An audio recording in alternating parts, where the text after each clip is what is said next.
The whiskey glass hit the table harder than it should have. My father stood up, swaying just enough for me to notice, and raised his tumbler toward the ceiling of his suburban Detroit dining room. 40 people fell silent. 40 pairs of eyes followed his hand as he steadied himself against the mahogany table my mother could never afford. To my one and only son, Marcus! The words landed like stones in my chest. I watched the smile spread across my half-brother's face, the same smile that had greeted me at the door an hour earlier with a handshake instead of a hug. Marcus lifted his own glass, basking in the recognition he'd never had to fight for, never had to question, never had to earn through silence and patience and the kind of dignity my mother wore like armor. Around me, voices erupted in agreement. "To Marcus!" Aunt Gladys's bracelets jangled as she raised her wine. Cousins I barely knew clinked glasses. The woman my father married after my mother stopped waiting stood beside him, her hand on his shoulder, her smile tight and rehearsive. My fingers found the envelope in my purse. I'd carried it for 3 months. 3 months of knowing, 3 months of deciding whether truth was worth the explosion it would cause. The paper had softened from my touch, from being folded and unfolded in moments of doubt, from nights when I'd hold it under my bedroom lamp and read the numbers again, as if they might change. 98% probability of paternity. My mother never got to see these numbers. She'd refused the test when she was alive, said her word should be enough, that Charles Monroe knew the truth even if he chose to pretend otherwise. She'd raised me in a neighborhood where your name meant something, where a woman's word was supposed to be bond. She'd worked double shifts at the hospital, pressed my school uniforms until the creases could cut, and taught me that dignity wasn't about being seen. It was about knowing who you were when no one was looking. But I was tired of not being seen. The toast was ending. People were sitting back down, returning to their plates of honey-glazed ham and collard greens. My father settled into his chair at the head of the table, the king of a kingdom that had no room for me. I stood up. The chair scraped against hardwood. Conversation stuttered and died. Marcus looked at me with that particular expression I'd learned to read over the years, the one that said I was overstepping, that I should know my place, that this table wasn't really meant for me. I'd like to make a toast, too. My voice didn't shake. My mother had trained that shakiness out of me years ago. I pulled the envelope from my purse and felt its weight in my hands. 40 people stared. My father's eyes finally met mine, really met them, for the first time in longer than I could remember. "Since we're celebrating family tonight," I said, unfolding the paper, "I thought everyone should know exactly who belongs to it. Before we continue, I want to know, where are you watching this from? Drop your city in the comments. Detroit, New York, Lagos, London, wherever you are, I want to hear from you. This story is about truth, and truth doesn't have borders." I was 7 years old the first time I understood I was different. It wasn't anything dramatic. No shouting match, no slammed doors. Just a birthday party in my cousin Keisha's backyard. One of those summer Detroit afternoons when the heat made the air thick and the music from someone's speakers drifted over chain-link fences. My mother had dressed me in a yellow sundress with white flowers, had twisted my hair into careful cornrows that took her 2 hours the night before, her fingers patient and steady while I sat between her knees watching cartoons. I was eating cake when I heard my father's voice. He was standing near the grill with my uncle, both of them holding beer bottles, talking the way men do when they think children aren't listening. I wasn't trying to eavesdrop. I was just there, invisible in the way kids often are at adult gatherings, when I heard him say, "Marcus is starting Little League next week. Gonna teach him everything I know?" Marcus was 2 years old. He could barely walk without stumbling. I had asked my father to come to my school's father-daughter dance 3 times that spring. 3 times he'd said he would. 3 times he didn't show. My mother had taken me instead, wearing a blazer over her nursing scrubs because she'd come straight from a double shift. We'd danced to "Isn't She Lovely?" while other girls twirled with their fathers, and my mother had held me so tight I could feel her heartbeat through the blazer. But Marcus who couldn't even throw a ball yet, he was going to get everything, I didn't finish my cake. That night, lying in the twin bed in our small apartment on the east side, I asked my mother why my father didn't live with us. We'd had versions of this conversation before, but this time felt different. This time I needed a real answer. She was folding laundry at the foot of my bed, her hands moving with the same precision she brought to everything, creasing hospital corners, smoothing wrinkles from my school uniform. The lamplight made her skin glow warm. "Baby?" she said, not looking up from the towels. "Some people got a hard time accepting what they know is true." But why? Because accepting it means admitting they were wrong.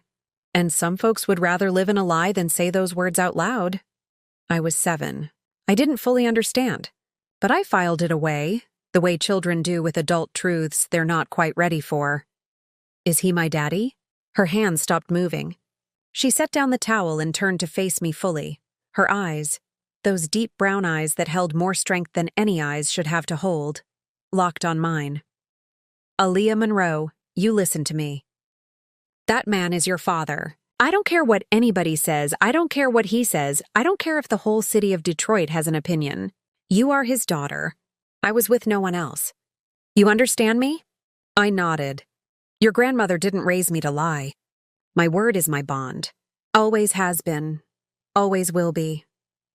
She reached out and touched my cheek, her palm cool and soft. "One day, baby, he's gonna have to look that truth in the face. But until then, you hold your head up. You're a Monroe, whether he claims you or not." I wanted to believe her. God, I wanted to believe her so badly. But belief is a hard thing to maintain when you're watching your father build a whole life that doesn't include you. I saw him sometimes, scattered across the years like pennies you find in couch cushions, unexpected and insufficient.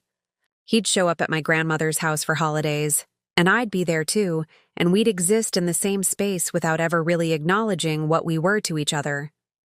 He'd nod at me, say, "Hey, Aaliyah," in that voice people use when they're being polite to a stranger. Then he'd turn his attention to Marcus, who was growing up in the house on the west side. The house with the big backyard and the basketball hoop and the father who came home every night. I learned to read the silences.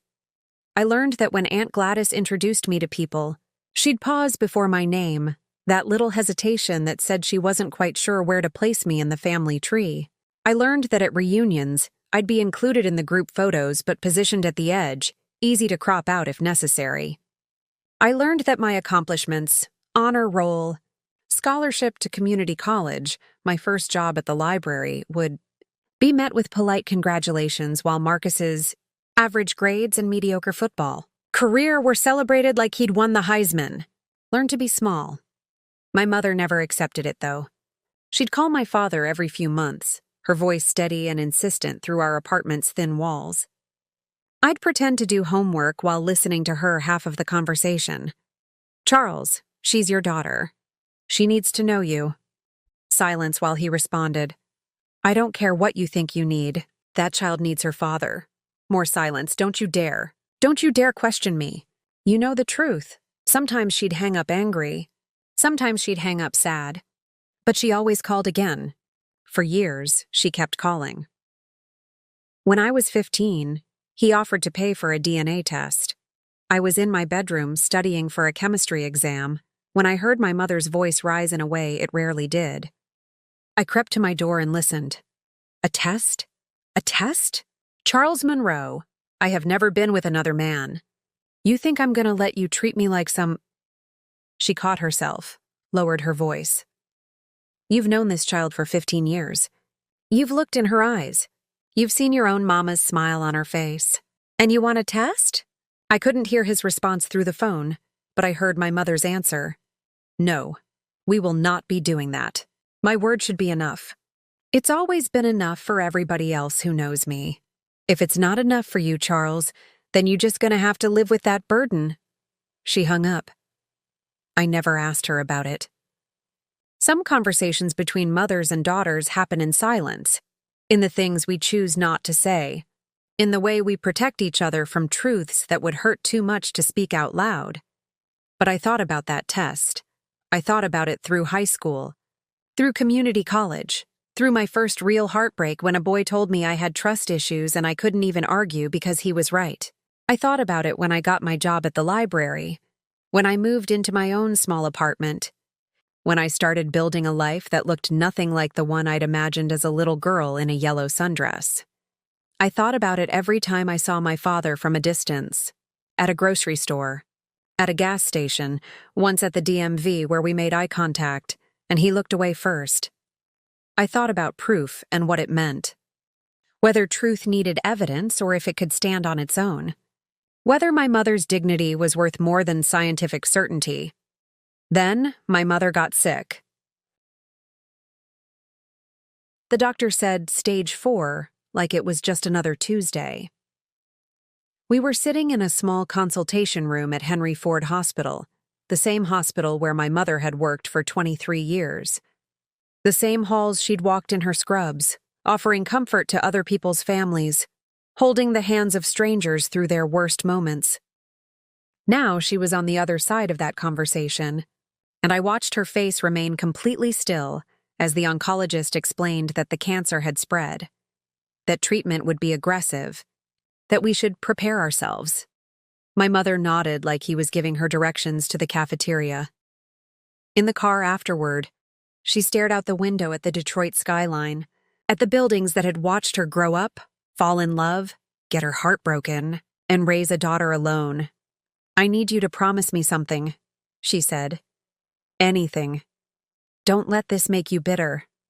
I gripped the steering wheel tighter. "Mama, I mean it, Aaliyah. Bitterness is a poison. I've seen it eat people from the inside out." She turned to look at me, and her eyes were clearer than they'd been in weeks. "Your father is carrying his own burden.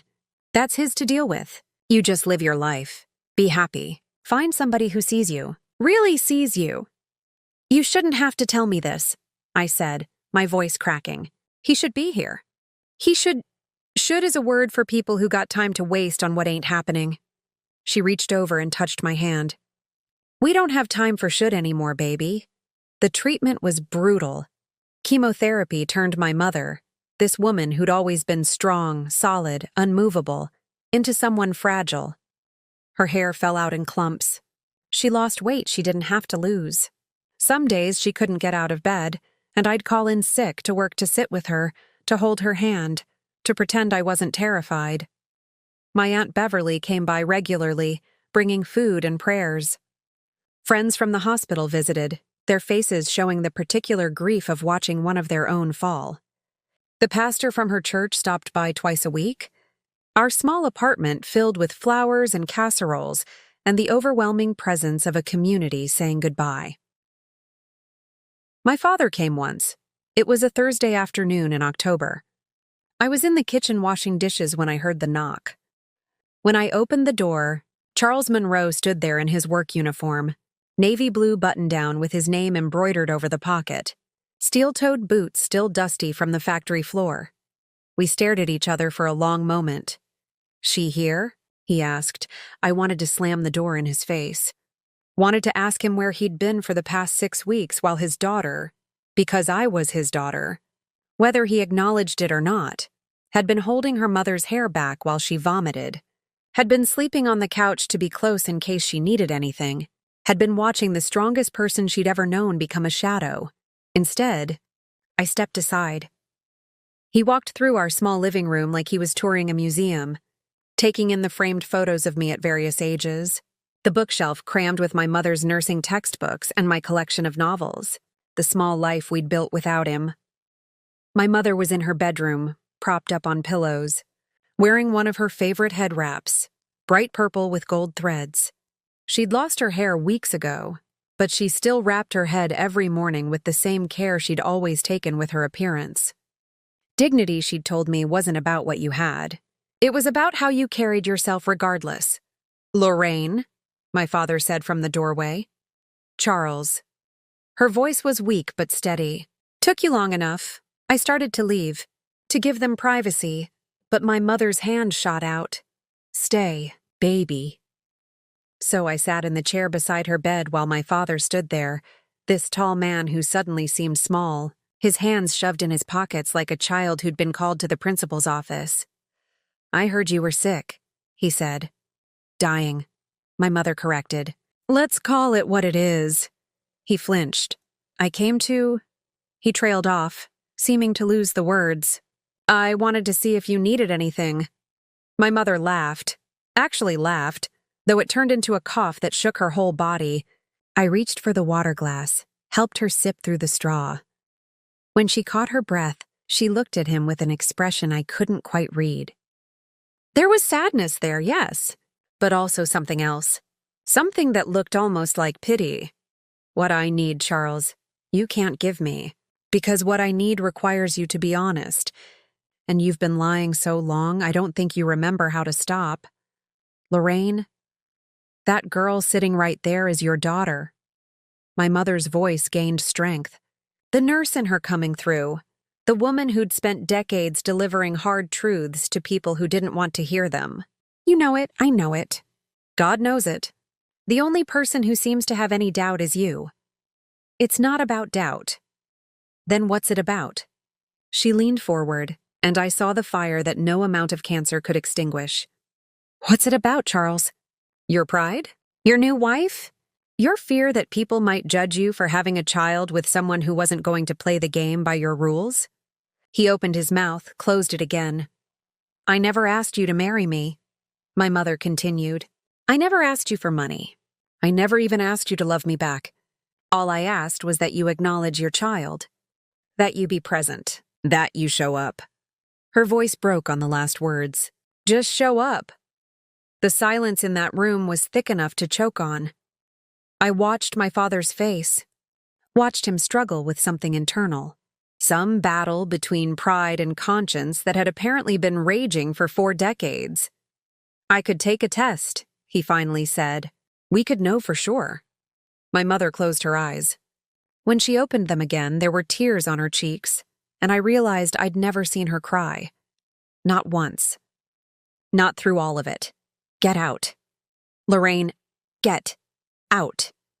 She was shaking now, and I stood up, ready to physically remove him if necessary. I have spent 40 years with my word being good enough for banks, for employers, for every single person in this city except you. I'm not spending my last days on earth proving what you already know. My father looked at me then, really looked at me, and I saw something flicker across his face. Recognition, maybe, or regret. It was hard to tell. Aaliyah, you should go, I said quietly. He nodded, turned, walked out of the room, through our small apartment, out the door. I listened to his footsteps fade down the hallway, the building's front door opening and closing with finality. When I turned back to my mother, she was crying silently, her thin shoulders shaking under her nightgown.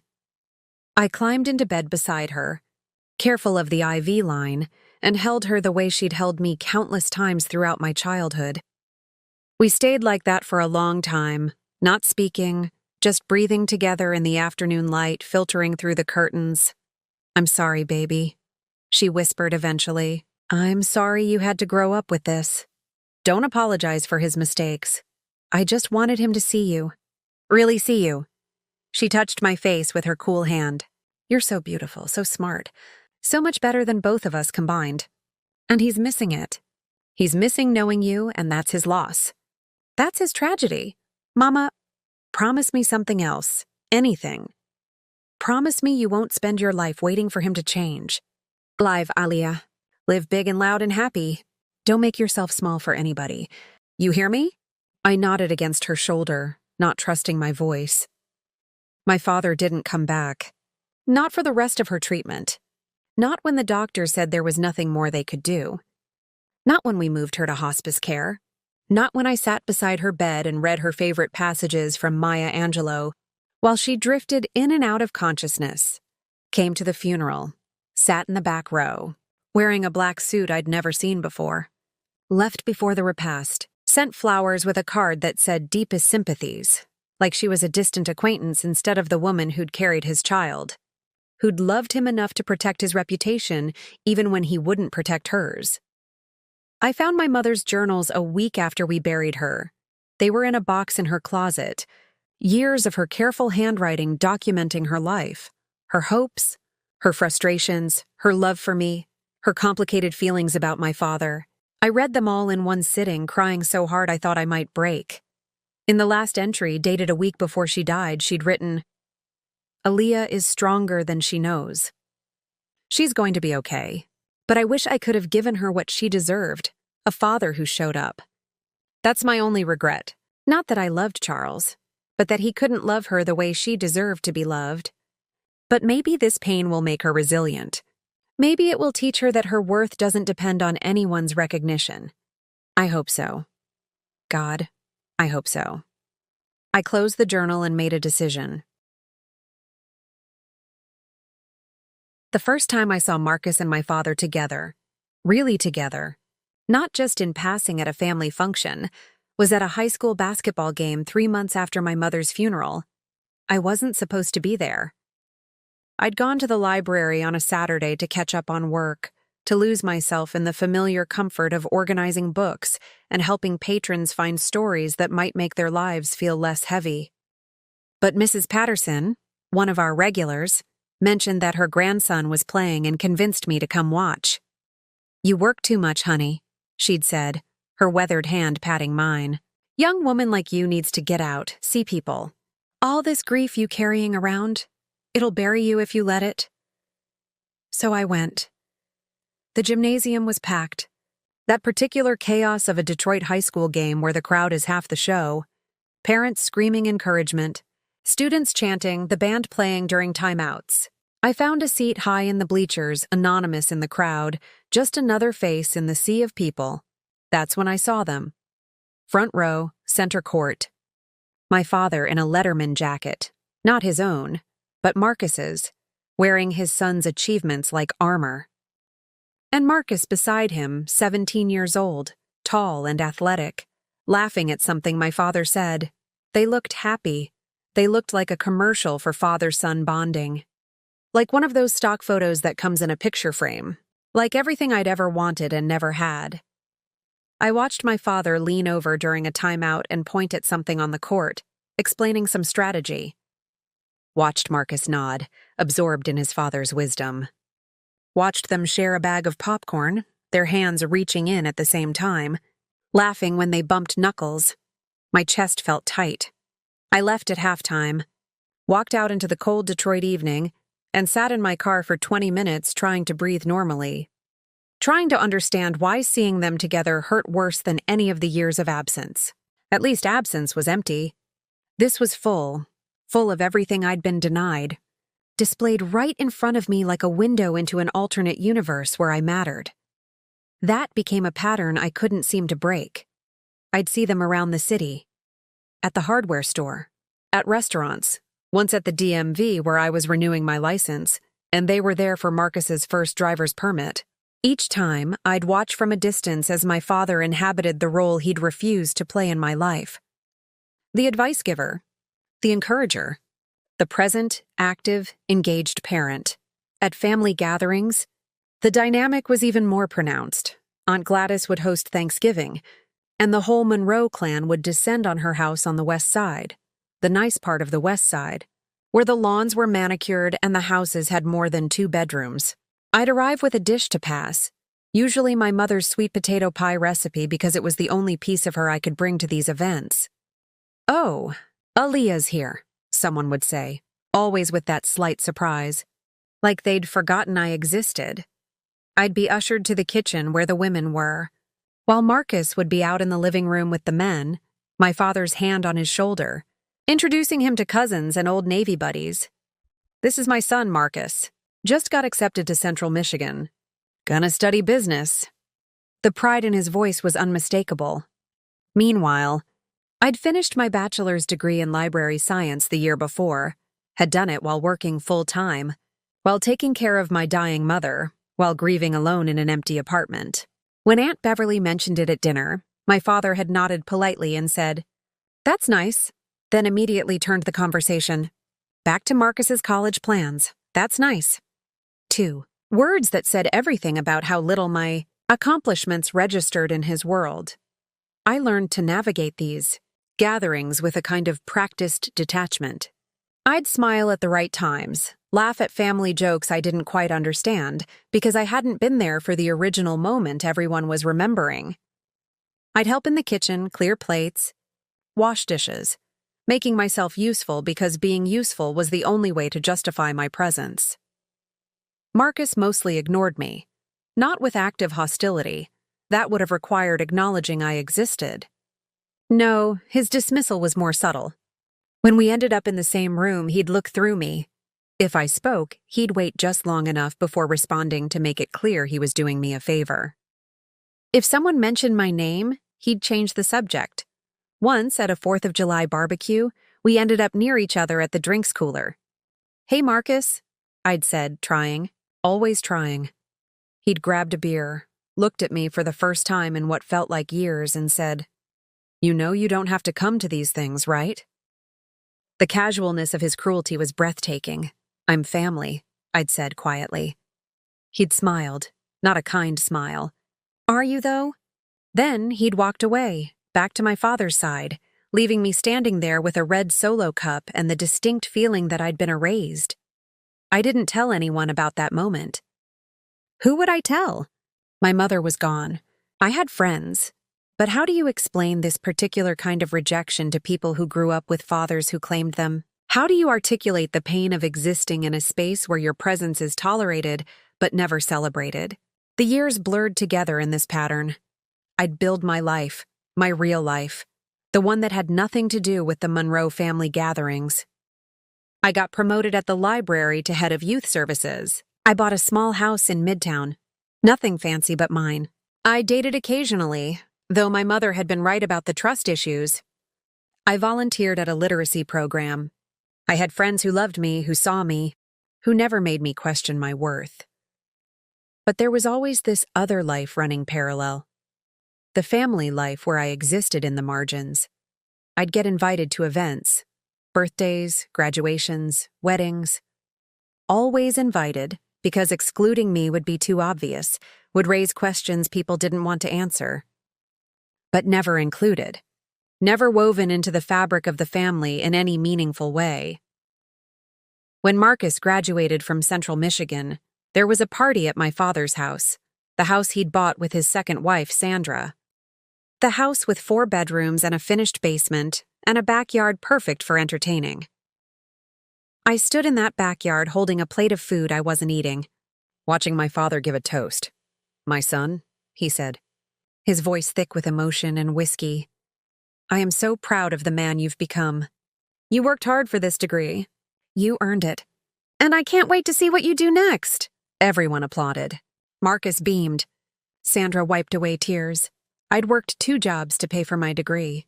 Had studied in hospital waiting rooms while my mother underwent treatment.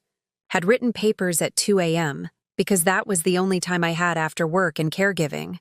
Had walked across that graduation stage alone because my mother was too sick to attend and my father hadn't known it was happening.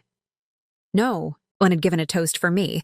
I set down my plate and walked around the side of the house, needing air, needing space, needing to not be in that backyard for one more second. That's where my father found me. "You leaving already?" he asked, coming around the corner with another drink in his hand. "Yeah, early morning tomorrow." We stood there in awkward silence, the sounds of the party floating over from the backyard, laughter, music, the life he'd built without me. "You doing okay?" he asked, and I almost laughed at the absurdity of the question. "I'm fine. Good. That's good." He shifted his weight, uncomfortable. "Your mother would be proud of you. The library job and everything." And there it was. The only way he could acknowledge me was through her. Through the woman who'd loved him enough to never force his hand, to let him make his choice even when that choice was devastating. "She would have been proud of you too," I said, unable to help myself, "if you'd given her a reason to be." His face hardened.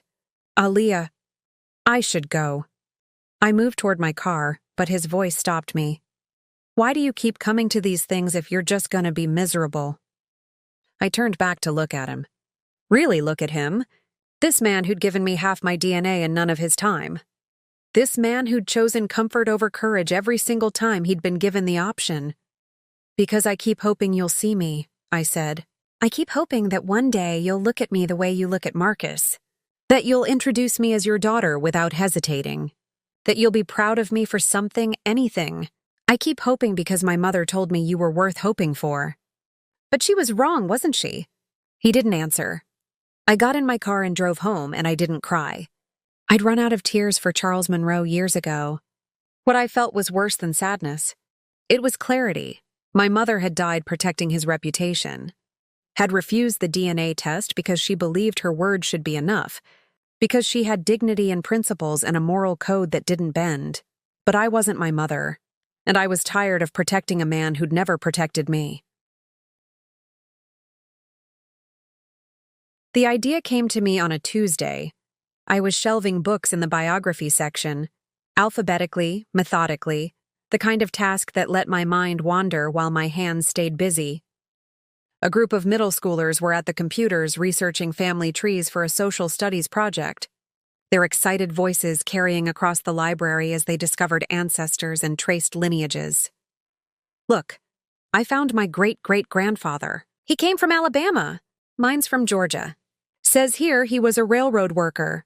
Their teacher, Ms. Rodriguez, was helping them navigate ancestry websites, showing them how to build their family trees, how to document the branches that connected them to the past."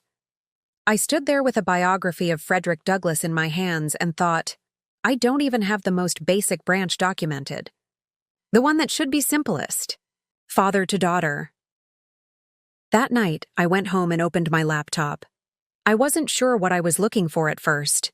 I just started researching DNA testing, the science behind it, the accuracy rates, the process, how you could determine paternity with near certainty using just a simple cheek swab. My 9% accuracy, the websites claimed. Results in 3 to 5 business days. Confidential, definitive. I thought about my mother's refusal. Thought about her voice saying, "My word should be enough." And it should have been. In a just world, it would have been. But we didn't live in a just world. We lived in a world where 40 years of truth could be dismissed with a shrug and a, "we can't know for sure." I closed the laptop without ordering anything. For 2 weeks, I wrestled with it. The decision felt like a betrayal somehow, of my mother's principles, of her dignity, of everything she'd stood for. She'd believed that some things were above science, that character and integrity meant more than laboratory results. But she'd also believed my father would eventually do the right thing. And she'd died waiting for that to happen. I was in the break room at work when I made the decision. Janet, one of the other librarians, was talking about her daughter's college graduation, showing pictures on her phone, her whole family there, her ex-husband included, because, whatever problems we had, we both love our girl. That phrase stuck with me. Whatever problems we had, we both love our girl. My father didn't have that excuse. He'd never had to navigate a difficult divorce or complicated custody. He'd simply had to acknowledge that I existed, that I was his, and he'd chosen not to because it was easier, more comfortable, less complicated for the life he wanted to build. I ordered the test that night. The kit arrived in a discreet package 3 days later. 2 swabs in sterile packaging, 2 vials with labels, instructions printed in small clinical text. It was surprisingly simple. Just scrape the inside of your cheek, seal the swab in the vial, mail it to the lab. Getting my DNA was easy. I did it at my kitchen table, following the instructions carefully, my hands steady despite the hammering of my heart. Getting his was the problem. I couldn't just ask him. Couldn't show up at his house with a swab kit and say, "Prove you're my father." That would give him the opportunity to refuse, to turn it into another confrontation, another chance for him to avoid the truth. No. If I was going to do this, I needed to do it quietly. The opportunity came at Aunt Gladys's 60th birthday party. It was mid-November, one of those gray Detroit days where the sky presses down close and the cold seeps into your bones. Gladys had rented space at a local community center, somewhere big enough for the whole extended family, somewhere with enough room for everyone to spread out and pretend we were closer than we actually were. I almost didn't go. Spent the morning finding excuses, work to catch up on, a headache coming on. The weather was bad. But something pushed me. Maybe it was my mother's voice in my head, the way it had been since she died, encouraging me to be brave in the ways she'd never asked me to be when she was alive.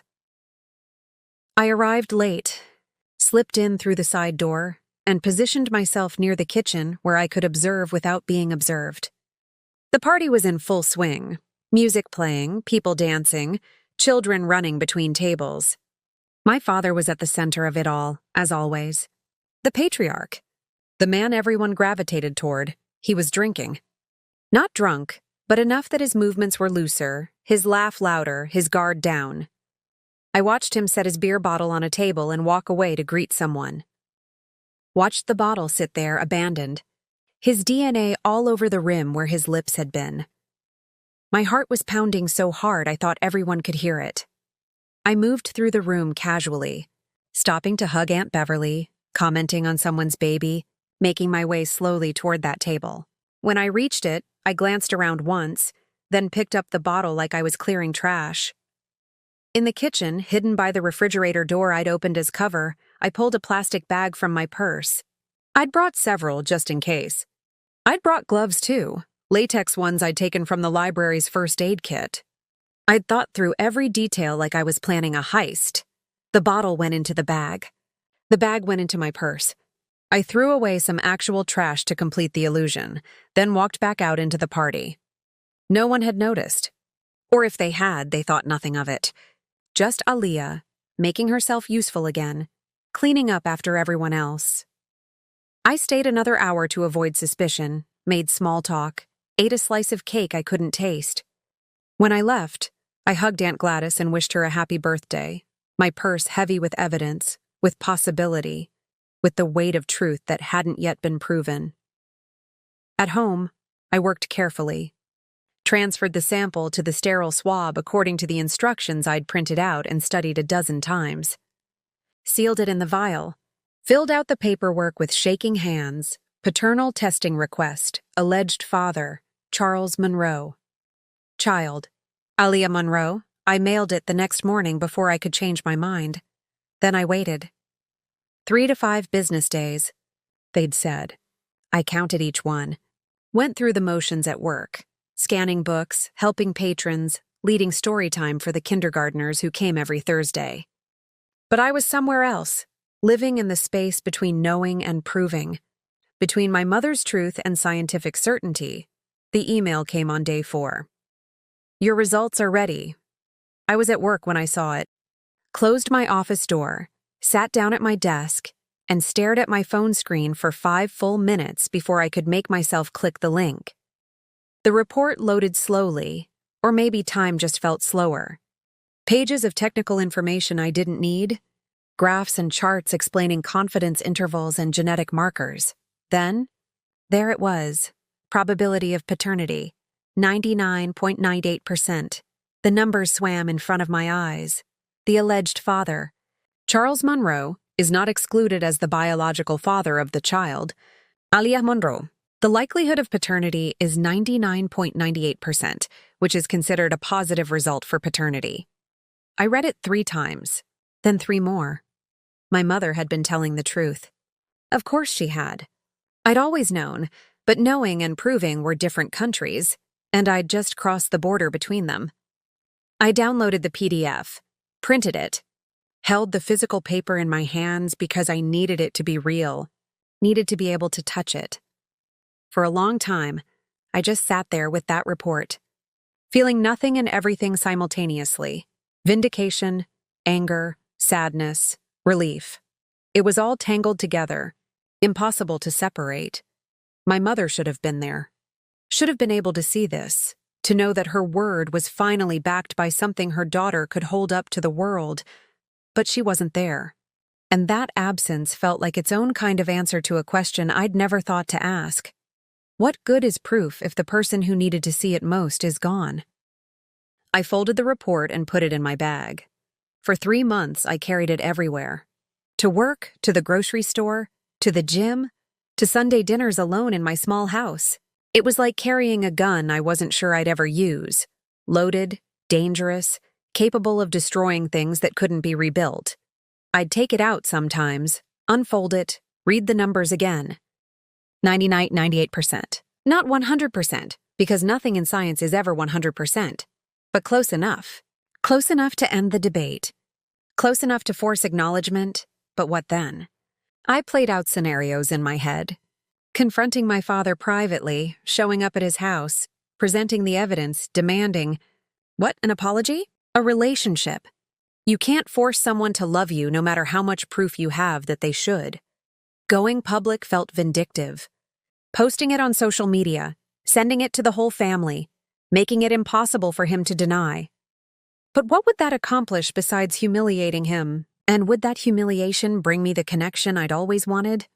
Or would it just be the final nail in a coffin that was already built? I talked to my therapist about it. I'd started seeing her after my mother died, finally acknowledging that 40 years of rejection had left marks that couldn't be healed by time alone. What do you want the outcome to be? Dr. Williams asked during one session, her kind eyes focused on me. I want him to see me, I said. I want him to acknowledge what he did. I want him to apologize. My voice broke. I want him to be my father. And if he can't give you that? If even with proof he chooses not to change? That was the question I couldn't answer. Because the truth was, I didn't want to use the DNA test. I wanted my mother's version, where proof wasn't necessary because integrity meant something, where a person's word carried weight, where doing the right thing was its own motivation. But my mother's version required my father to be a different person than he was.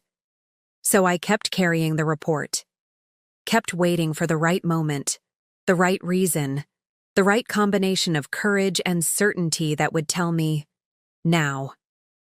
Use it now. That moment came at his birthday party. The invitation came through Aunt Gladys. She called on a Wednesday evening while I was making dinner, just pasta and vegetables. The kind of simple meal you make when you're cooking for one and can't find the energy to pretend it matters. Aaliyah, baby, she said, her voice bright with forced enthusiasm. Your daddy's having a birthday dinner Saturday. 62 years old, can you believe it? Anyway, Sandra's doing it up nice at the house. 6 o'clock. You'll come, won't you? I stirred the pasta, watched the water bubble and churn. I don't know, Aunt Gladys. I might have to work on a Saturday night? Girl, please. You work too much as it is. Besides, it's family. You should be there, should? That word again. Is it okay if I come?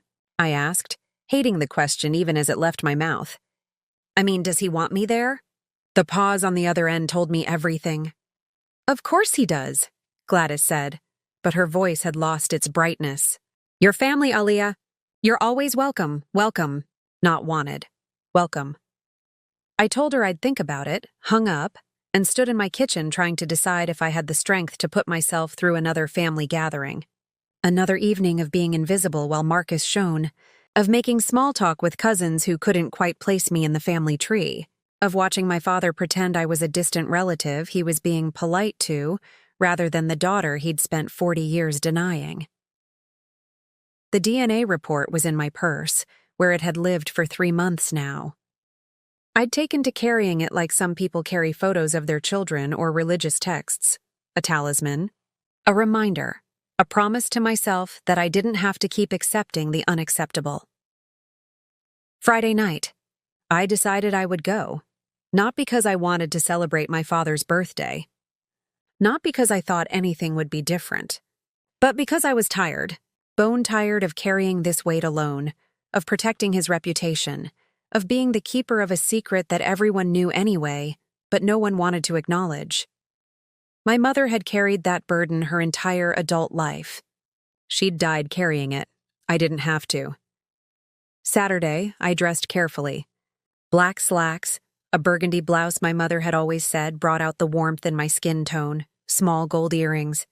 I looked professional, put together, dignified. I looked like Lorraine James's daughter. I applied lipstick in the mirror and thought about armor. About how women learn to wear their strength on the outside when they're crumbling inside. About how my mother had taught me to dress well even when we had nothing, because dignity didn't cost money. It was a choice you made every morning. The DNA report went into my purse, just in case I didn't plan to use it. I never planned to use it, but it was there, solid and real, if I needed it. The drive to my father's house took 20 minutes through Detroit streets I knew by heart. Past the old neighborhoods where my mother and I had lived, past the library where I worked, past the church where we'd held her funeral. The city was a map of my life, every corner holding some memory of the woman who'd raised me and the man who hadn't. My father's house was in Palmer Woods, one of the nice neighborhoods where the houses were big and the lawns were maintained by services rather than owners. His place was a Tudor revival, all dark wood and leaded glass windows, the kind of house that said, "I've made it," in a language money speaks fluently. Cars lined the street. I parked 3 houses down, sat behind the wheel for a moment gathering myself. You don't have to go in, I thought. You could start the car right now and leave, go home, make some excuse later about not feeling well. But I was tired of leaving. Tired of making excuses. Tired of making myself smaller to accommodate other people's comfort. I got out of the car. The front door was open, music and laughter spilling out into the cool evening. I walked up the brick pathway, past the carefully maintained flower beds, and stepped into a house I'd been inside maybe 5 times in my entire life.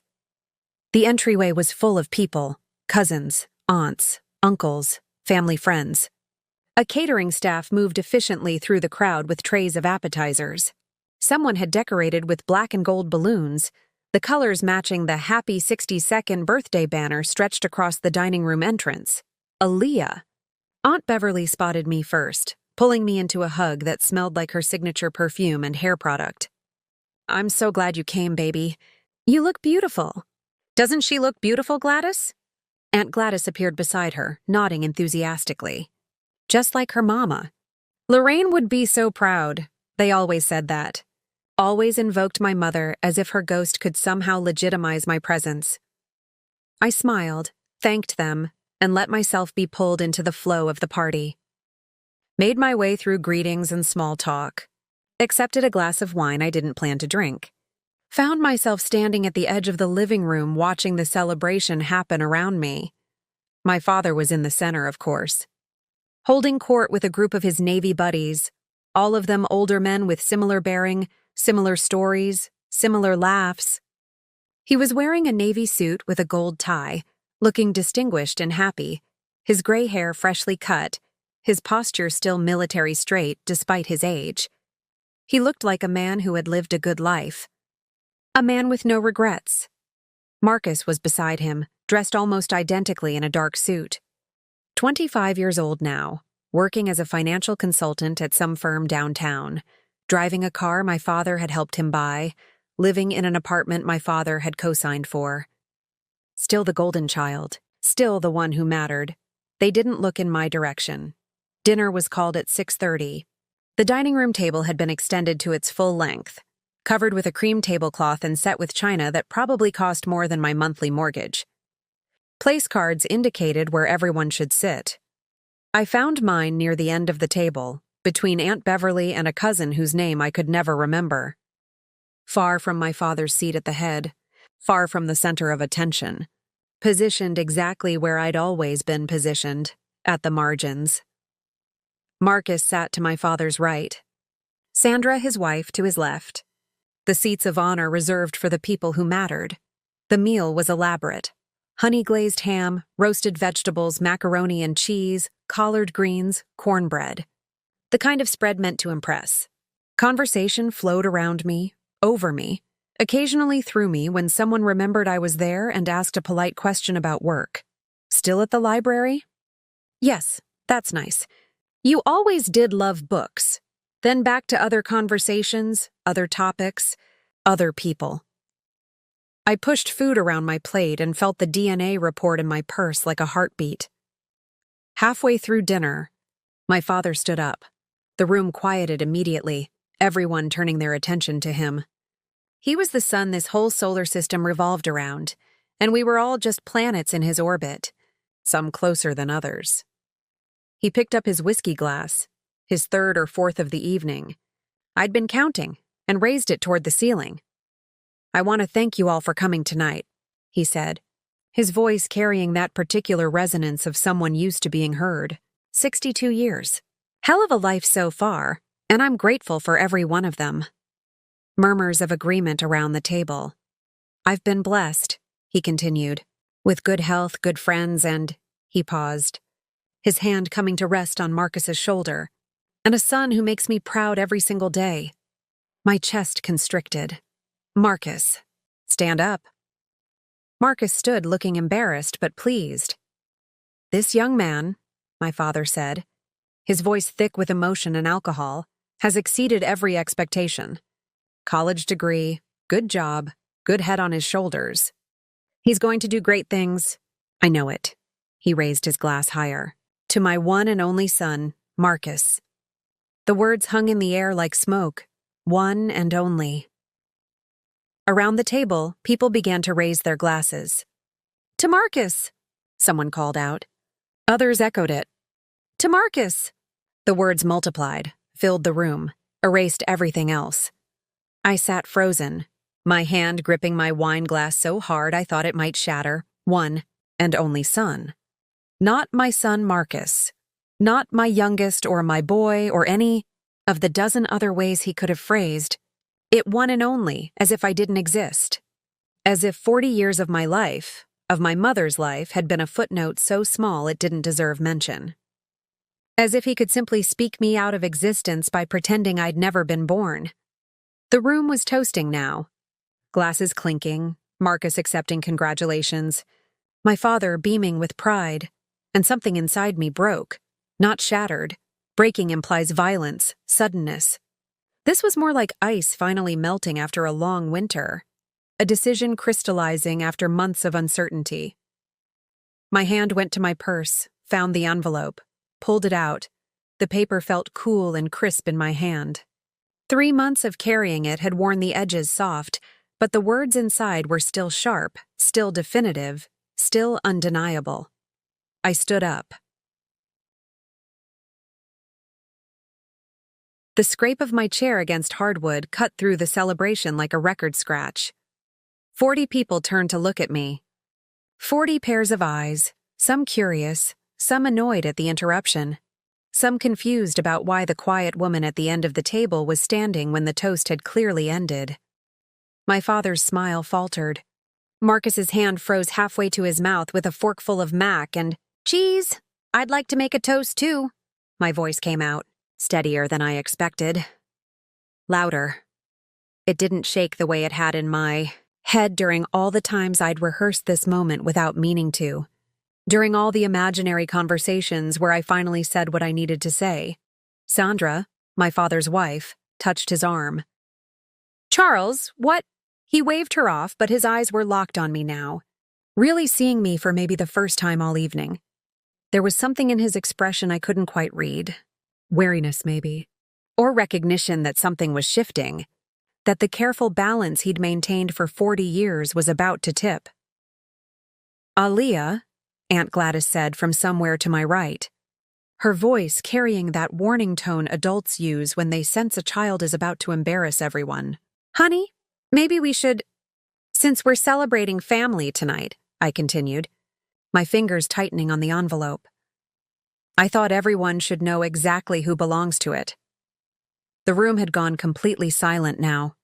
Even the catering staff had stopped moving, frozen in doorways with trays balanced on their hands. I looked at my father. Really looked at him. This man who'd given me his DNA and his last name and nothing else. This man who just stood in front of everyone we knew and erased me with 4 words, "My one and only son." 40 years. I said. "That's how long you've been telling yourself that maybe I wasn't yours. That maybe my mother—" My voice caught on her name. "That maybe Lorraine was lying. That you couldn't know for sure." "Aaliyah, this isn't the time," my father started, but I cut him off. "When is the time, Dad?" The word felt foreign in my mouth, sharp-edged and ill-fitting. "When were you planning to acknowledge me? At your funeral? When I'm standing at your grave wondering if you ever loved me at all?" Someone gasped. "Might have been Aunt Beverly." Marcus stood up. "You need to leave." Sit down, Marcus, I said, not looking at him. I couldn't look away from my father, couldn't break this moment, this connection that felt like the first real one we'd ever had. You don't get to talk to him like, I said, sit down. Something in my voice made him listen. Or maybe it was the envelope in my hand, the way I was holding it like evidence at a trial, which I supposed it was. My father's face had gone ashen. He knew. Somehow he already knew what I was holding. You offered my mother a DNA test once, I said. Do you remember? I was 15. You told her you'd take it, that we could know for sure, as if there was any doubt. As if she hadn't been faithful, hadn't loved you, hadn't spent years protecting your reputation while you built a whole life that excluded us. The room was so quiet I could hear the clock ticking in the hallway. She said no, I continued. She said her word should be enough. That she'd never been with another man, that you knew the truth, and that she wasn't going to prove what you already knew just to satisfy your cowardice. Don't you dare? My father's voice was low, dangerous. Don't I dare what? Tell the truth? Isn't that what we're doing tonight? Celebrating truth in family? I unfolded the paper slowly, deliberately. My mother died believing her word should have been enough. She died protecting your dignity, refusing to force your hand, giving you the grace you never gave her. Tears were streaming down my face now, but my voice stayed steady. But I'm not my mother.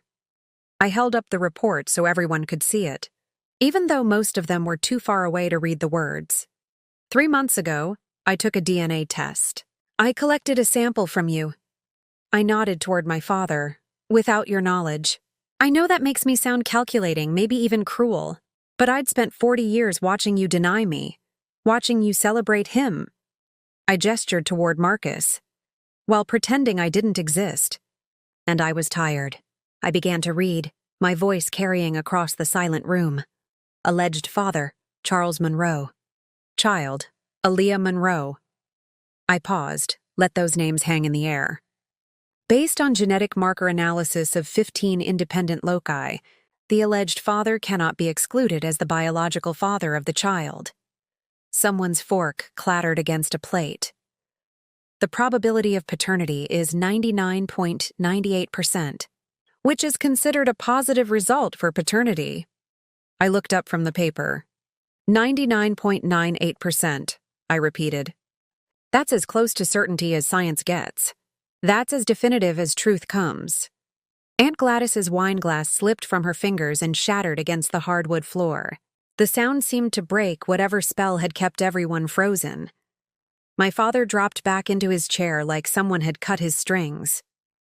Sandra was staring at him, her face cycling through confusion, realization, and something that might have been horror. Charles? What is she? It's not, he started, but the words died. How do you deny a number? How do you argue with science? Marcus was on his feet again, his face flushed with anger. You're lying. You're making this up to... I walked down the length of the table and placed the report directly in front of my father. Read it yourself. He didn't touch it. Just stared at the paper like it was a snake that might strike. All these years, I said, my voice quieter now but somehow more powerful in the silence. All these years you knew. You looked at me and you saw yourself. Saw your mother's smile, your sister's eyes, your own stubborn pride. You knew and you chose to pretend you didn't. You chose to build a family that excluded me. You chose to love him. I gestured toward Marcus again, and abandon me. I didn't abandon. My father tried, but I wasn't finished. You abandoned me every single day you chose not to claim me. Every birthday you didn't call, every Christmas you spent with them and not us, every time you introduced Marcus as your son and me as nothing. Every time you let people wonder, let them whisper, let them question my mother's integrity and my legitimacy. I was crying harder now, 40 years of grief pouring out. She loved you, I said, my voice breaking. My mother loved you until the day she died. Even after everything, even after you refused to come to the hospital, even after you sat in the back row at her funeral like she was a stranger. She loved you, and all she wanted was for you to acknowledge your daughter. That's all. Not your money, not your name. I already had your name. Just your acknowledgement. My father's hands were shaking. He picked up his whiskey glass and drank, his eyes anywhere but on me. Say something, I demanded. Say anything. Tell me I'm lying. Tell me the test is wrong. Tell me something that makes this make sense. He set down the glass. Looked at me finally, really looked at me, and his eyes were wet. He started. Stopped. Started again. I was afraid. 3 words. After 40 years, 3 words. Afraid of what? My voice was barely a whisper now. Of being wrong. He wiped his face with his hand. Of claiming you and having everyone think I was a fool if it turned out? If it turned out my mother was a liar? I finished for him. That's what you were afraid of? Looking foolish? So instead you made me feel like nothing. You made her die alone. You chose your pride over your daughter. The silence that followed was suffocating. Marcus pushed back from the table roughly, his chair toppling backward. This is bullshit. You can't just show up here and what, Marcus? I turned to him. Tell the truth? Prove what everyone in this room already knew but was too polite to say out loud? That your father abandoned his first child? That you're not the one and only anything? His face contorted with rage. Get out! I'm leaving, I said, turning back to my father one last time. But before I go, I want you to know something. That test? I pointed at the paper still lying in front of him. I didn't take it for you. I took it for me. For my mother. So that there would be a record somewhere that we weren't crazy. That we weren't liars. That you were just a coward. I picked up my purse, walked toward the door with as much dignity as I could muster. Behind me, chaos erupted. Voices overlapping, Sandra demanding explanations, Aunt Gladys crying, cousins arguing, Marcus shouting, at the doorway. I turned back one last time. My father was still sitting at the head of the table, the birthday banner hanging above him like a mockery, the DNA report in front of him like an indictment. He looked old suddenly, small, like a man who'd just realized the cost of the lies he'd been telling himself. Happy birthday, Dad, I said. Then I walked out into the Detroit night, leaving behind the family that had never really been mine, and the father who'd finally run out of excuses. I made it to my car before the shaking started. My hands trembled so violently I couldn't get the key in the ignition. I sat there in the driver's seat, under the amber glow of a streetlight, listening to my own ragged breathing and the muffled chaos still erupting inside my father's house. Through the large front window, I could see shadows moving. People standing, gesturing, the party dissolving into something else entirely. I'd detonated a bomb in the middle of their celebration, and now I was watching the fallout from a distance. I should have felt triumphant, vindicated. I'd finally told the truth, finally stood up for myself and my mother, finally made them all see what they'd been pretending not to see for 4 decades.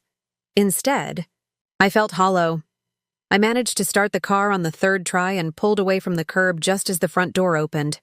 In my rearview mirror, I saw Marcus burst out onto the porch, his suit jacket gone, his tie loosened, his face illuminated by the porch light. He was shouting something I couldn't hear through my closed windows. I didn't stop. I drove through Detroit on autopilot, my mind simultaneously racing and blank. Past the closed storefronts, past the churches that had held my mother's funeral, past the hospital where she'd worked and later died. The city blurred through my tears. My phone started, ringing before I even made it home. Aunt Beverly. Declined. Aunt Gladys. Declined. A number I didn't recognize. Declined. Aunt Beverly again. Declined. By the time I pulled into my driveway, I had 17 missed calls. Inside my house, my small, quiet house that had never felt lonelier. I turned off my phone and sat in the dark. I didn't turn on lights. Didn't change out of my nice clothes. Just sat on my couch in the darkness and let the adrenaline drain out of my system, leaving behind exhaustion so profound I could barely move. What had I done?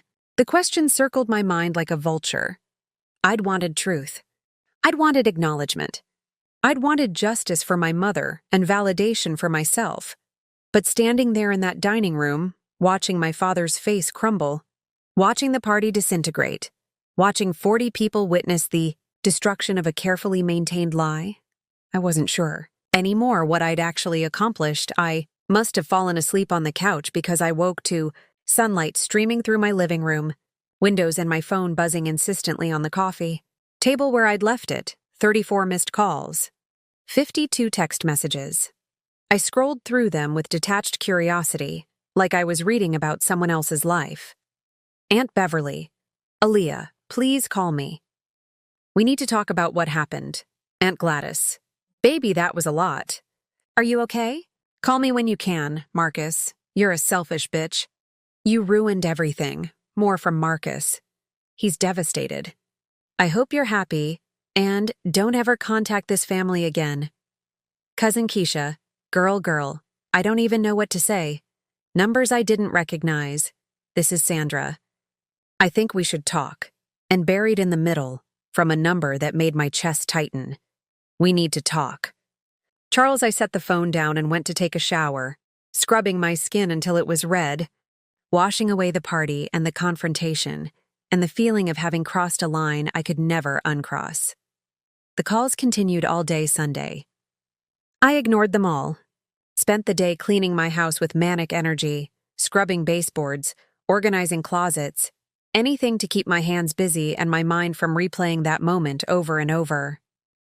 The look on my father's face, the sound of Aunt Gladys's wine glass shattering, Marcus's rage, the weight of 40 pairs of eyes watching me speak a truth that should have been spoken decades ago. By Monday morning, I had to face the world again. Had to go to work, had to pretend I was functional, had to exist as if I hadn't just blown up my entire family. Janet noticed immediately when I walked into the library. You okay? She asked, studying my face with the concern of someone who'd known me long enough to read the signs. Long weekend, I said, which was perhaps the understatement of the year. Want to talk about it? Not really. She nodded, respected my boundary, but kept an eye on me throughout the day. I was grateful for that, for someone caring without demanding an explanation, for the quiet solidarity of friendship that didn't require words. My phone kept buzzing. I'd turned the ringer off but could still feel the vibrations in my pocket like a persistent heartbeat. At lunch, I finally looked. 73 messages now. The number made me dizzy. Aunt Beverly had called my work number. Linda at the circulation desk told me there was a message waiting, that it sounded important. I deleted it without listening. Tuesday, Aunt Gladys showed up at the library. I was helping a student find resources for a research paper when I saw her hovering near the reference section, her colorful turban and large earrings making her impossible to miss. Our eyes met across the quiet space. She didn't approach. She knew better than to make a scene in my workplace. But she waited. When my shift ended, she was still there. We need to talk, baby, she said as I gathered my things. I don't think... Please, just give me 10 minutes. Something in her voice made me agree. We walked to a coffee shop 2 blocks away, sat in a corner booth away from other patrons, and for a moment, we just looked at each other. That was quite a show Saturday night, Gladys finally said. I'm not apologizing. I'm not asking you to. She wrapped her hands around her coffee cup. But girl, you really shook the tree. There's fruit falling everywhere, and nobody knows what to do with it. What do you want me to say, Aunt Gladys? I want you to tell me you're okay. I want you to tell me you thought this through. She paused, her eyes filling with tears. I want you to know that I believe you. I've always believed you and Lorraine. Your mama was a lot of things, but a liar wasn't one of them. The admission surprised me into silence. I tried to talk to Charles over the years, she continued. Tried to get him to step up to do right by you. But he's my baby brother and he's stubborn as hell, and he convinced himself that not knowing was better than admitting he'd been wrong all along. He knew, I said. He knew and he chose not to care. Yeah. Gladys wiped her eyes. Yeah, he did. And that's on him. But baby, what happens now? You got your truth out there. You proved what needed proving. But where does that leave you? I don't know. Charles is a mess. Sandra's threatening to leave him. She's furious he never told her about you, about the whole situation. Marcus won't speak to him. The family's divided. Half the people saying you had every right to do what you did, half saying you should have handled it private. There was no private, I said, my voice rising despite myself. I tried private for 40 years.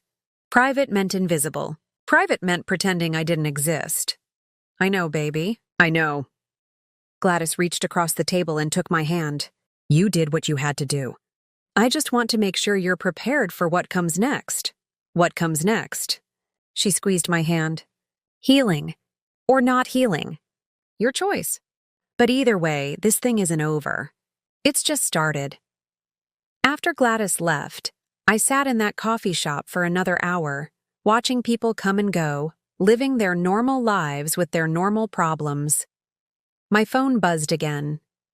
Another text from the number I now knew was Sandra. I'm divorcing him. I thought you should know. What he did to you and your mother. I can't be married to a man capable of that. I'm sorry for my part in all this. I stared at that message for a long time. Felt the weight of it.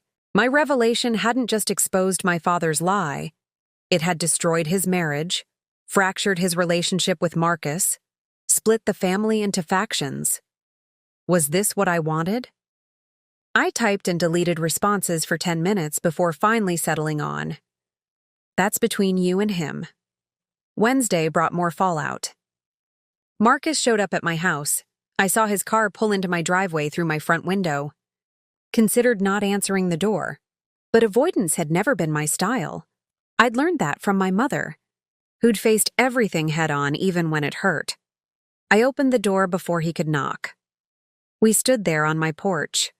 This brother who'd never been a brother to me, staring at each other like enemies at a negotiation. You destroyed him, Marcus said. No greeting, no preamble. He destroyed himself 40 years ago. He gave you everything. He gave me nothing, I interrupted. He gave you everything.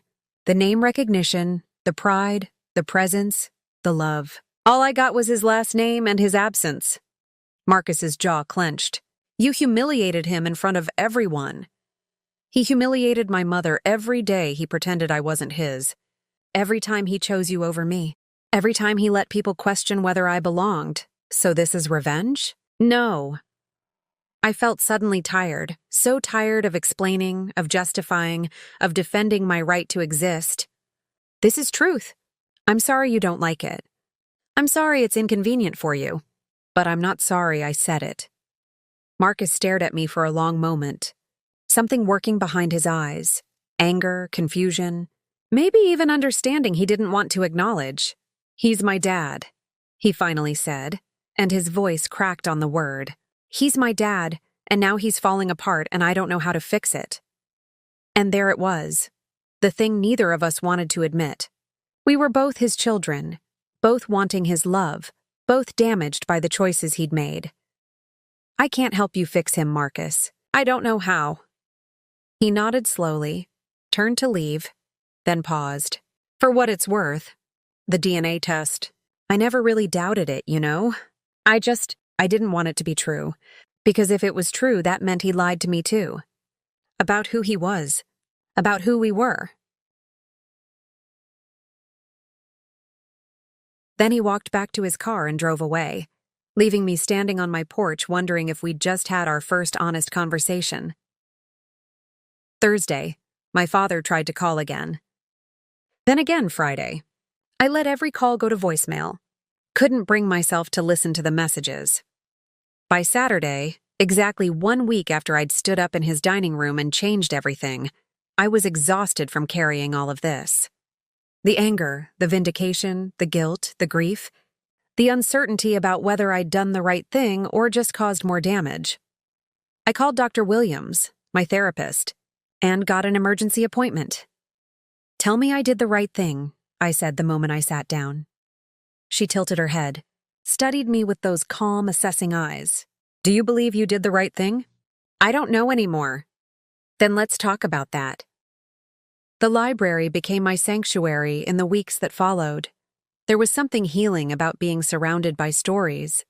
Thousands of them, arranged neatly on shelves, each one a testament to the fact that human beings had been struggling with impossible situations since the beginning of recorded history. I wasn't the first person to confront a difficult truth. I wouldn't be the last. I threw myself into work with an intensity that worried Janet but kept me functional. I organized a new reading program for at-risk youth. I cataloged an entire donation of vintage books. I stayed late every night, sometimes until the security guard had to gently remind me it was time to lock up. Going home meant silence. Meant sitting with my decisions. Meant wondering if vindication was supposed to feel this empty. The calls from family gradually decreased. Aunt Beverly checked in once a week, always gentle, never pushing. Aunt Gladys sent care packages, homemade cookies, frozen meals, little notes that said, "Thinking of you," without demanding anything in return. Marcus stopped trying to contact me entirely. Sandra filed for divorce. I learned this through Aunt Gladys, who heard it from someone else. The family grapevine was efficient, even when fractured. My father's messages sat in my voicemail, unheard. 7 of them now. I knew the number by heart. Knew exactly how many times he'd tried to reach me. Knew the dates and times of each attempt. But I couldn't make myself listen. Wasn't ready for whatever he had to say. Wasn't sure I'd ever be ready. 3 weeks after the birthday dinner, I found myself at my mother's grave. I hadn't been since the funeral. Hadn't been able to face the reality of her absence made concrete in marble and earth. But that Sunday afternoon, something pulled me there. Lincoln Memorial Cemetery was quiet. The Detroit autumn painting, everything in shades of gold and rust. I walked past rows of headstones until I found hers. Lorraine James Monroe, beloved mother, devoted nurse, woman of grace, her word was her bond. I'd chosen that last line. Had insisted on it despite Aunt Beverly suggesting something more traditional. Because it was true. Because it mattered. Because even in death, I wanted the world to know what kind of woman she'd been. I sat on the grass beside her grave, not caring that the ground was cold and damp. "I did it, Mama," I said to the stone. "I proved it. You were right all along, and now everyone knows." The wind rustled through nearby trees, carrying the scent of decaying leaves. "I don't know if you'd be proud of me or disappointed. You always said your word should be enough, that we didn't need science to validate truth. But I needed it, Mama. I needed something solid, something he couldn't argue with or dismiss or pretend away." A tear rolled down my cheek. "I miss you. I miss you so much it feels like drowning sometimes. And I'm angry at you too. Angry that you protected him for so long, that you let him get away with denying me, that you chose dignity over forcing his hand. But I understand now. You were trying to teach me something about integrity, about self-worth that doesn't depend on other people's recognition." I wiped my face with the back of my hand. "I just wish you were here to tell me what to do next. I got the truth out there, and now I don't know what to do with it." He's trying to call and I can't answer. Marcus hates me. The family's fractured, and I feel like I'm standing in the rubble of something I destroyed, not sure if I should start rebuilding or just walk away. The cemetery remained peaceful, offering no answers, only space for grief. I stayed until the sun started setting, until the groundskeeper drove by in his golf cart and waved. Then I kissed my fingers, pressed them to her headstone, and drove home.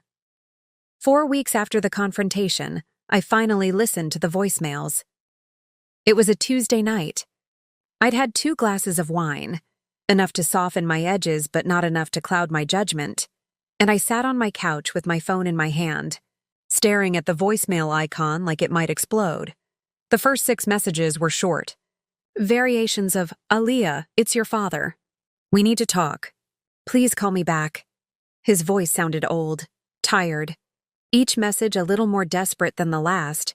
The 7th message, the most recent one, was different. "Aaliyah." A long pause. The sound of him breathing. "I don't know if you're listening to these. I don't blame you if you're not. But I need to say this, even if you never hear it." Another pause. I could hear traffic in the background, the sound of Detroit moving around him. I was wrong. I've been wrong for 40 years. Your mother, Lorraine, she deserved better than what I gave her. And you deserved a father. Not a man who was too proud and too scared to admit what he knew in his heart? His voice cracked. I don't have excuses. I have reasons. Fear, pride, stubbornness, the belief that if I didn't acknowledge it, maybe it wasn't real. But reasons aren't excuses. You were my daughter. You are my daughter, and I failed you every single day I pretended otherwise. I heard him take a shaky breath. I can't undo 40 years. I can't bring your mother back and tell her she was right and I'm sorry. I can't give you the childhood you deserved, the father you should have had. All I can do is say I'm sorry. And I understand if that's not enough. I understand if you never want to see me again. But I needed you to know that you were right to do what you did. Someone had to tell the truth.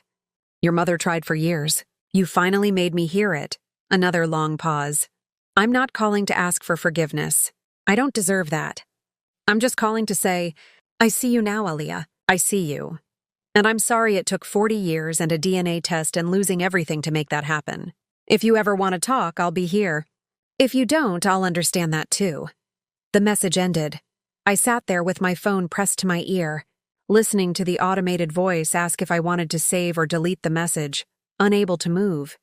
He'd said it. After everything, he'd finally said it. I saved the message. Didn't call him back. Wasn't ready for that. But I saved it. 2 weeks later, 6 weeks after the birthday dinner, I was shelving books in the young adult section when I looked up and saw him. My father stood in the library entrance, hands in his pockets, looking uncertain in a way I'd never seen him look before. He wasn't wearing his usual button-down and slacks. Instead, he wore jeans and a plain sweater, looking smaller somehow, less imposing. Our eyes met across the library. For a moment, neither of us moved. We just stood there, separated by rows of books and decades of hurt, and a truth that was finally acknowledged but not yet reconciled. Then, slowly he walked toward me. I set down the book I was holding, The Hate You Give, ironically, and waited. He stopped a few feet away, maintaining distance, respecting boundaries he'd crossed 1,000 times before without caring. I didn't call first, he said. Didn't think you'd answer. Hoped I might catch you at work instead. You found me. Can we talk? Just for a minute. If you're too busy, I understand. I can come back. I'm not busy. We stood there in the young adult section, surrounded by stories about identity and belonging and finding your place in the world. My father reached into his jacket pocket and pulled out a photograph. Worn at the edges, the colors slightly faded. He held it out to me. I took it. It was my mother. Young, maybe 25, standing outside what I recognized as the old community center on the east side. She was laughing at something off camera, her head thrown back, her entire face lit with joy. She looked free, happy, beautiful in a way that transcended physical beauty. It was the kind of beauty that comes from being completely yourself. I've carried this for 42 years, my father said quietly. Kept it in my wallet even after I married Sandra, even after Marcus was born, even after I convinced myself that I didn't know, that I couldn't be sure. I kept this picture. I stared at the photograph, at my mother's young face, and felt tears building. I loved her, he said, and his voice broke. I loved her, and I was too much of a coward to build a life with her. She was from the East Side, from a family that didn't have money or connections. I was trying to make something of myself, trying to prove I was more than where I came from. And I thought, God help me, I thought being with her would hold me back. He wiped his eyes roughly. So I left. Found someone who fit the image of what I thought my life should look like. Built the life I thought I wanted. And I told myself that maybe you weren't mine, because if you weren't mine, then I didn't have to feel guilty. Didn't have to admit that I'd abandoned the woman I loved and the daughter we made together. Why are you telling me this now? Because you deserve to know. Because your mother deserved to hear it before she died, and I was too proud to say it. Because I've spent 6 weeks watching my life fall apart, my marriage ending, my son barely speaking to me, my family divided, and I finally understand what I really lost 40 years ago. He looked at me then, really looked at me, and I saw my mother's words made real. He was seeing me. Finally, truly seeing me. I don't expect you to forgive me, Aaliyah. I don't expect a relationship or family dinners or a chance to play father after all this time. I just needed you to know that you were right. About everything. And your mother was right. And I was wrong. I held the photograph carefully. This piece of my mother's history that he'd carried all these years. What do you want from me? I asked. Nothing. He said it simply, honestly. I don't want anything from you. I wanted you to have that picture. Wanted you to know that I see you. That I'm sorry. That if there's ever a day when you want to talk or get coffee or just, I don't know, I'll be there. But I'm not asking for that. I'm just saying it's available. If you ever want it. We stood in silence for a long moment. The library around us carrying on with its quiet business. Patrons browsing. Children in the reading corner. The soft beep of books being checked out. I'm not ready, I finally said. I know. Maybe I'll never be ready. I know that too. But I looked down at the photograph again, at my mother's joy frozen in time. But maybe someday, not soon. But someday. Something shifted in his face. Not hope exactly, but something like acceptance. Like a man who'd been holding his breath for 40 years and could finally exhale. Someday is more than I deserve, he said. He turned to leave, then paused. Looked back at me one more time. You look like her, you know. Not just in your face, but in your bearing. In the way you carry yourself. She was strong like that, dignified. She taught you well. Then he walked out of the library, and I stood there holding a photograph of my mother, feeling something shift inside me that I couldn't quite name. Not forgiveness. I wasn't ready for that. Might never be ready for that. Not reconciliation. That would take years of work, of rebuilding trust that had never existed in the first place. But maybe the beginning of something. The first hesitant step toward a truth that could exist in the open, without shame, without denial, without 40 years of silence weighing it down. I walked to my office, pinned the photograph to my bulletin board next to the quote I'd put there when I first took this job. The truth is rarely pure and never simple. Oscar Wilde. That night, for the first time since the birthday dinner, I slept through until morning without nightmares. 3 months later, I saw my father at the grocery store. We didn't plan it, just one of those Detroit moments where the city is big enough to get lost in, but small enough that you still run into people you know. He was in the produce section, looking uncertain about which apples to buy. The Honeycrisps are good this time of year, I said. Approaching slowly, he turned, surprise and something like gratitude crossing his face. Aaliyah, Dad. The word still felt strange in my mouth, but less foreign than before. Like a language I was slowly relearning after years of disuse. How are you? He asked. I'm okay. You? Taking things one day at a time. We stood there by the apples. Two people connected by DNA and history and decades of pain, trying to figure out how to exist in the same space without all the weight of the past crushing us. Would you want to get coffee sometime? I asked, surprising myself. His eyes widened. Yes, I would like that very much. I'm not promising anything, I said quickly. I'm not promising forgiveness or a relationship or any of the things you missed. I'm just promising coffee, one conversation. That's more than enough. We exchanged phone numbers. His was the same one that had been calling me for weeks. But now I saved it in my contacts under Dad instead of Charles. Small steps. Tiny ones. Maybe leading somewhere, maybe leading nowhere. But steps nonetheless. As I walked to my car with my groceries, I thought about my mother. About her grace, her dignity, her insistence that truth mattered even when it hurt. About how she'd raised me to be strong enough to demand what I deserved, even if she'd never demanded it for herself. I'd done what she couldn't do. I'd spoken the truth loud enough that it couldn't be ignored anymore. The rest, the healing, the rebuilding, the decision of whether my father and I could forge something new from the rubble of what never was, that was still being written. But for the first time in 40 years, the story was mine to tell, and that, I thought, Driving home through the Detroit streets that had witnessed my whole life was its own kind of beginning.